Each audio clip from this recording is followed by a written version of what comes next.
लोकसभा चुनाव में न कांग्रेस जीती और न विपक्षी गठबंधन, लेकिन संविधान के नैरेटिव के सहारे उसे कुछ ज्यादा फायदा हुआ। तो उसी नैरेटिव को लेकर कांग्रेस और विपक्ष संसद पहुंच गया। लेकिन विपक्ष और कांग्रेस के इरादों को ध्वस्त करने की शुरुआत तो पहले पीएम मोदी ने कर दी। इसके बाद स्पीकर बनते ही ओम बिरला ने हल्ला बोल दिया और रही सही कसर राष्ट्रपति और उपराष्ट्रपति ने निकाल दी। हालात ये हुए कि कांग्रेस सिर्फ विरोध में ही हो हल्ला करती दिखी, लेकिन उसके गठबंधन के सहयोगी अपनी सीट पर चुपचाप बैठे रह गए।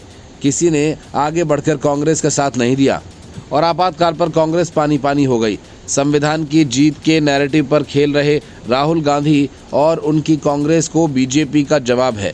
राष्ट्रपति का पद संविधान के संरक्षक का होता है। अगर राष्ट्रपति ही संविधान का वक्तव्य दे तो स्वाभाविक है कि उसकी सर्वोच्च मान्यता होगी।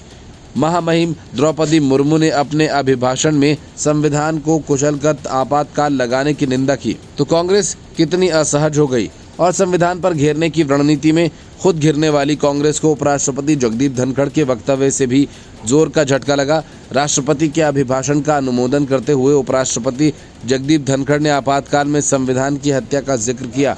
राष्ट्रपति, उपराष्ट्रपति और स्पीकर एक तरह से सरकार के लिखे हुए भाषण को ही पढ़ते हैं। मोदी सरकार के लिए सबसे बड़ा मौका और हो भी क्या सकता है।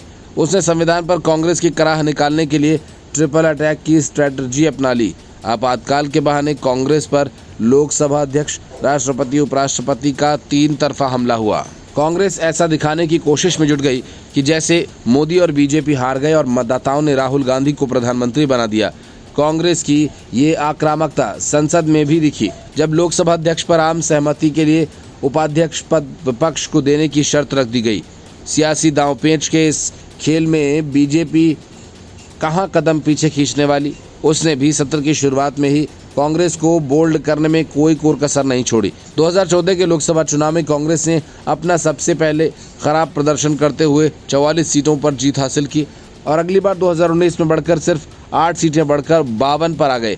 और इस बार 2024 में चुनाव में जब वे 99 सीटें जीते तो उसके हौसले 7वें आसमान पर चले गए और इसी से उत्साहित होकर कांग्रेस ने संविधान बचाने की मुहिम को बड़ा रणनीतिक मुद्दा बनाया। लेकिन बीजेपी ने कांग्रेस की धज्जियां उड़ाने के लिए संविधान पर 50 साल पहले हुए प्रहार का जिक्र कर हर मंच से उस मुद्दे को उठाया और इंडिया ब्लॉक में भी कांग्रेस को अलग थलग करने की उम्मीद दिखती है।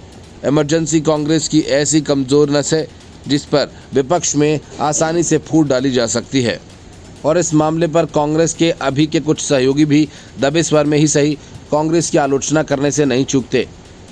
इन सब का एक सबूत लोकसभा में ही दिख गया जब स्पीकर आपातकाल की निंदा कर रहे थे। उस वक्त कांग्रेस सांसद तो खड़े होकर नारेबाजी कर रहे थे, लेकिन बगल में बैठे सहयोगी दलों के सांसदों ने मौन साधकर सरकार का ही समर्थन किया। कांग्रेस और राहुल गांधी ने तो संविधान बचाओ को ही सरकार को घेरने का श्योर शॉट फॉर्मूला बना लिया। लेकिन जब राहुल के नेतृत्व में पूरा विपक्ष संसद में संविधान का मुद्दा ले आया तो सरकार भी पलटवार की मुद्रा में आ गई और अब नतीजा सबके सामने है।